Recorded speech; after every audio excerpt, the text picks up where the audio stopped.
with the release of Pastor Brunson. The tariffs are specific to national security. The sanctions, however, that have been placed on Turkey are specific to Pastor Brunson and others that we feel are being held unfairly, and we would consider that at that point. Brunson was in a Turkish courtroom, David, earlier today.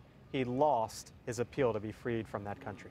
David? He's been very badly treated. Blake, thank you very much. Good stuff. Thanks. Here now is Peter Brookes, Heritage Foundation Senior Fellow and a former Deputy Assistant Secretary of Defense for Asia and Pacific Affairs. Sir, thank you for joining us. What's your read on this situation with Turkey right now? Well, it's pretty tense, and I think there are a lot of interests on both sides that need to be talked about.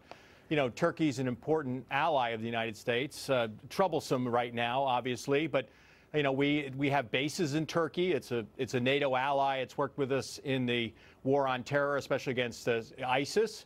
But there are issues here. You know, we're worried about Turkey playing footsie with the Russians, Melissa. They've bought air defense systems. In fact, people are concerned about transferring F-35 fighter aircraft to Turkey because of that relationship.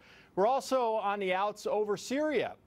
You know, we've used a group in Syria, a Kurdish group, to fight ISIS. Turkey considers them to be related to a Kurdish-Turkish group in Turkey.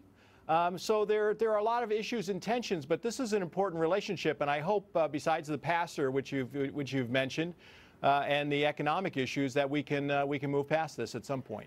Move past it, but you know, it's sort of under. How do you do that?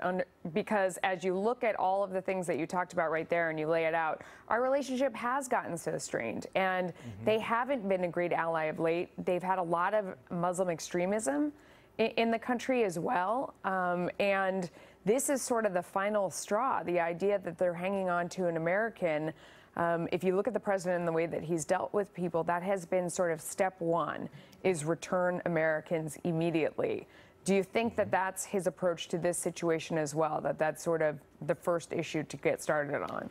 Yeah, I think that would help both countries get on the exit ramp to this, you know, mini crisis that we have going on there.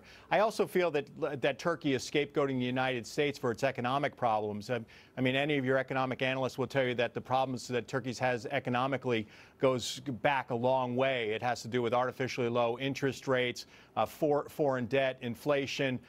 You know, there's a number of issues here that Turkey needs to think about in terms of economic reform. But I think both countries are looking for an exit ramp to get rid of this crisis. I know that National Security Advisor John Bolton has met with the Turkish ambassador recently here in Washington. I'm sure our ambassador in Ankara is also doing the same. But I think the release of the pastor would certainly help to move things in the right direction. But there's a lot of things, as I mentioned, Melissa, to talk about. Yeah, I mean, right now it seems like the tension is just rising higher and higher and higher when you add the sanctions and you add the tariffs and you add the rhetoric, that it's just getting ratcheted up by the day, and there's no sort of no sign of return in the other direction. Is there anything beside returning the pastor that would begin a de-escalation and stop the escalation? Well, you know, it's hard. You know, Erdogan has certain policies that we have problems with. He's the president of Turkey. He's centralized a lot of the powers in the presidency during recent elections. Yeah, there's very been authoritarian. Right, and there's been a regression in democracy. In fact, some people who follow democracy around the world say that the biggest regression in democracy in the world last year was in Turkey. So there are opportunities, but it is an important relationship, so we don't want to cast it aside.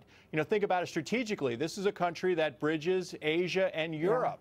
It's a NATO ally. You know, think about the history there, the Truman Doctrine, the Cuban Missile Crisis. You know, we removed missiles, Jupiter missiles, from Turkey as part of the Cuban Missile Crisis to ramp that down. So this is an important relationship, but we have two very strong leaders here, President Trump and President Erdogan. So hopefully their folks can work together to de-escalate the situation as it stands now. We'll see. Peter Brookes, thanks for your insight.